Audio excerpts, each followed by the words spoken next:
හයි මගේ යාළුවෝ කොහොමද? ඔයාලා ගොඩාක් හොඳින් ඉන්න ඇති කියලා මං හිතනවා. ඉතින් එන්න මාත් එක්ක අදත් ලස්සන දවසක් ගෙවුණ හැටි කොහොමද කියලා ඔයාලත් එක්ක බෙදා ගන්න ආවා.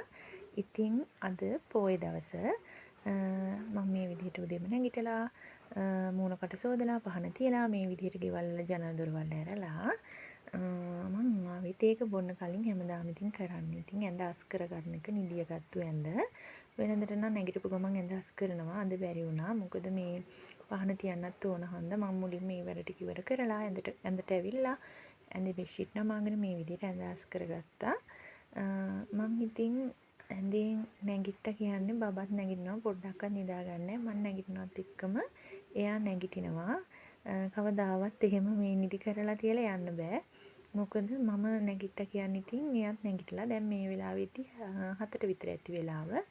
මම මේ විදිහට ඇඳත් අස් කරගත්තා. ඇඳ අස් කරගන්න ඕනි නැත්තම් මේ සමහර ගෙවල් වල මම දැකලා තියෙනවා නිදිය ගත්ත ඇඳවත් මේ අස් කරන්නේ නැහැ. වැඩ ටික මේ ඔහේ ඒ කියන්නේ අපේ මනසට එන අවුල් වගේ. Taman නිදියපු ඇඳ මේ අස් කරන්න ඕනි, මේ ක්ලීන් කරගන්න ඕනි. මොකද නැත්තම් ඒක ගෙවල් වලටත් හරි නැහැ. නිදිය ගත්ත ඇඳ කියන්නේ ඉතින් අපි ඒක මේ ගොඩාක් උදේ වෙනකොට හැඩි වෙලානේ ඉතින් තියෙන්නේ. ඒක කොහොමත් අපි අස්පස් කරලා බෙඩ්ෂීට් නමලා කාමරේ අතු ගාලා ජනල් ඇරලා ඒ වැඩ ටික ඉතින් කරගන්න ඕනේ උදේට. නැත්තම් අර කම්මැලිකමට ඔහේ හිටියාම දවසත් අවුල් ගෙවල් වලටත් හරි නෑ. එහෙම ඉතින් මේ මම නම් ඉතින් හැමදාම කරන රාජකාරිය තමයි මේ එක්කෝ මේ නිදාගෙන නැගිටපු ගමන් ඇඳ අස් කරනවා. එහෙම නැති වුණොත් පහන තියලා ඇවිල්ලා කාමරේට ඇවිල්ලා ඇඳ අස් කරනවා. ඊට පස්සේ තමයි මම තේක බොන්නේ. ඒක දැන් පුරුදු වෙලා තියෙන්නේ. ඊට පස්සේ මම මේ තේ බොන ගමන් එළියට චුට්ටක් ඇවිල්ලා පොඩි වීඩියෝ ක්ලිප් එකක් ගත්තා. ඊට පස්සේ මගේ ඇඳුමත් මම චේන්ජ් කරගෙන ඇඳ අස් කරලා මම ඇඳුමත් චේන්ජ් කරලා තමයි තේක බීලා මේ බබත් එක්ක චුට්ටක් එළියට ආවේ. එයා මේ මිදුල ඇවිද හිටියා. මම තනියම මිදුල තියන්නේ නැහැ. මොකද අපි රොකී බව්වත් එක්ක බෑ. එයා අතේ කෝට්ටක් හරි තිබුණොත් ඉක්මනින් මේ ඒක මේ පැනලා ගන්න බලනවා. ඉතින් බබා පොඩි හින්දා මේ මම බයයි. ඒ නිසා මේ එයා මිදුලේ ඉන්නවනම් මම නිතරම මොන වැඩේ තිබුණත් එයාත් එක්ක තමයි ඉන්නේ. නැත්තම් මෙයා ඇඟට පැන්නොත් ඉතින් මේ බෑ. ඒ හින්දා මේ හැම වෙලෙම මෙයාලා ගැට ගහලා තියන්නත් බෑනේ. ඉතින් ඔය ඉන්නේ. හරි දඩබ්බරේ අපි මේ මෙන්න මේ පැලේ මං ලස්සනයි කියලා හිතලා අලුතින් ගත්තේ. මේකයි මම තව විසිතුරු පැලයක් ගත්තා. මේකයි මේ දෙක මං අලුතින් ගෙනාවේ. අරගෙන කොළ තමයි හිටවන්න ඕන. මේ වගේ තමයි පැලවෙන්නේ. මං කිව්වනේ අද ඔක්කොම ගෙදර ඉන්න දවසක් කියලා. මේ දවසට මං හරි කැමතියි පොයි දවස්වලට. ওই විශේෂ දවස්වලට කට්ටිය ඔක්කොම ගෙදර ඉන්නකොට හරි කැමතියි. මොකද ෆ්‍රී එකේ ඉන්න පුළුවන් කට්ටියත් එක්ක. ඒකට ඉතින් මේ හොඳයි. ඉතින් අම්මා මේ ලෑස්ති වෙන්නේ. අම්මගේ ලේසිම කෑම හදන්න. අම්මා හරි ආසයි. අම්මා කොච්චරවත් මේ තේ බොන්න මොනවත් නැති වුණාම පොල් ටොපි තමයි හදන්නේ.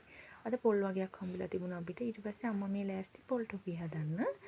මේ එයා මම දන්න දවස්වල ඉඳන් මේ ඔය මොනවා හරි උත්සව ගෙදරක් මොකක් හරි තිබුණොත් අපි බාරගෙන දෙන්නේ කොහොමත් පොල් ටොපි තමයි රසටම හදනවා අම්මා. මම නම් හරිම ආසයි මේ කන්න අම්මගේ පොල් ටොපි. මේ විදිහට මේ ටිකක් හරි පදමෙනකොට චුට්ටක් අර තද ගතියක් අතට දැනෙනවා කවලම් කරනකොට.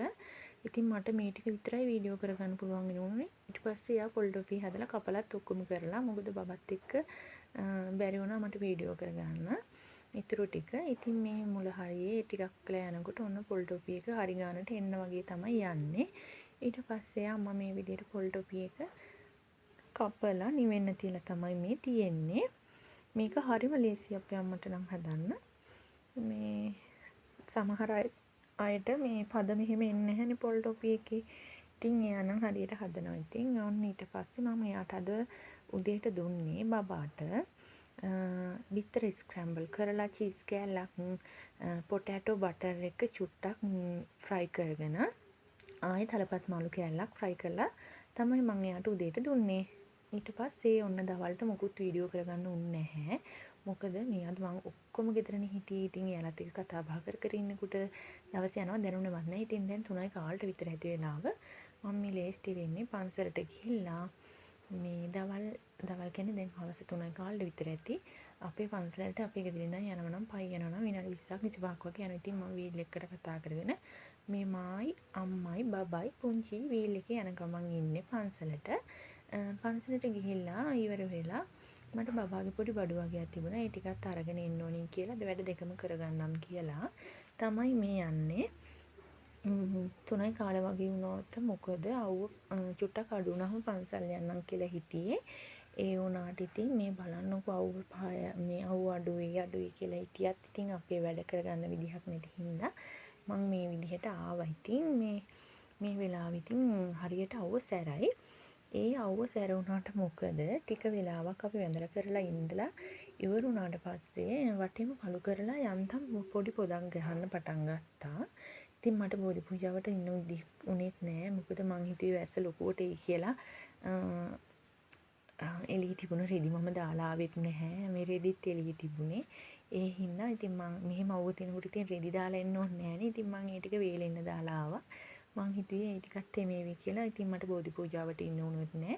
ඊට පස්සේ ඉතින් මේ විදිහට වැඳලා ඒ රාජකාරී ඉවර කරගෙන හවස බෝධි පූජාවට තිබුණ දේවල් වලට අත ගහලා නෑස්ති උනේ එන්නම් කියලා ටිකක් වෙලා පන්සලේ ඉඳලා අපේ පන්සල තියෙන තැන හරිම ලස්සනයි. මාර view එකක් තියෙන පන්සලට වෙල් යායකින් මැදි වෙච්ච පන්සලක්. මොකද කියනවනේ ඔන්න බලන්නකො මේ ඉන්නේ මම බෝමළුවේ. බෝමළුවට පේන විදිහ තමයි මේ view එක තමයි තියෙන්නේ. හරිම ලස්සනයි. වෙල් යායවල් මැදින් වටවිච්ච තැනක් තමයි මෙතන. මෙතන ආවම මාර විදිහට හිත නිවෙනවා. හරිම කැමතියි මම මේ තැනට. බලන්නකො එක එක භෝග වර්ග වවලා තියෙනවා. ඊට පස්සේ ටිකක් වෙලා එතනත් ඉඳලා මං කියවනේ බබාගේ අඩපාඩු වගේක් ගන්න තියෙනවා කියලා. ඉතින් මම මේ ආවේ ෆ්‍රොස් සිටි එකට. එතනදී පොඩි වීඩියෝ එක ඇහලක් තමයි මේ ගත්තේ. බබාට ඕන කරන දේවල්. එයාට මම පාවිච්චි කරන්නේ බටර් එක නම් හයිලන්ඩ් එක. හයිලන්ඩ් එක ගොඩක් හොඳයි අනිත් ඒවාට වඩා. කලින් නම් මම පැල්වත් එක පාවිච්චි කරේ. ඒකට වඩා දැන් මොකද්ද මේ හයිලන්ඩ් එක ගොඩක් හොඳයි. ඊට පස්සේ ගෙදර ඇවිල්ලා බබාට ස්නැක් එකක් විදිහට මම දුන්නේ අද නටෙල්ලා පෑන්කේක් එකක්. මේ නටෙල්ලා කියනවා නියුටෙලා කියනවා නේද? ඉතින් ඒව දාලා මම එයාට කෙසෙල් ගෙඩියකුත් දාලා පෑන්කේක් හදලා දුන්නා. එයා ආසාවෙන් කනවා මේක. ඊට පස්සේ ඉතින් හවස් වෙලා මම හැමදාම ඉතින් මේ රංගිරි එකේ දානවා මේ බුදුන් වඳින එක. රංගිරි එකේ හැමදාම නෝරදවාම දානවා මේ බුදුන් වඳින එක. මේක දාලා පහනක් තියලා මගේ දවස මේ විදිහට ඉවර කරගත්තා. ඉතින් ආයෙත් අලුත් දවසක එනකම් එතකම් පරිස්සමින් ඉන්න කියලා ආදරෙන් කියනවා. බයි.